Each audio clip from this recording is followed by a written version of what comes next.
ప్రసిద్ధ పుణ్యక్షేత్రమైన శ్రీ ఉమారామేశ్వర స్వామి ఆలయంలో కార్తీక పౌర్ణమి సందర్భంగా అఖండ జ్యోతి ప్రజ్వలన కార్యక్రమం అంగరంగ వైభవంగా సాగింది.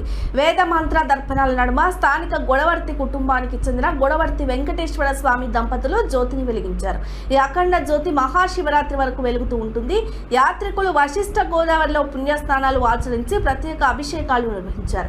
వివిధ ప్రాంతాల నుంచి యాత్రికులు అధిక సంఖ్యలో తరలి రావడంతో ఆలయం కిక్కిరిసిపోయింది. యాత్రికులు రోజంతా ఉపవాసం ఉండి కర్పూర జ్యోతిని దర్శించుకున్నారు.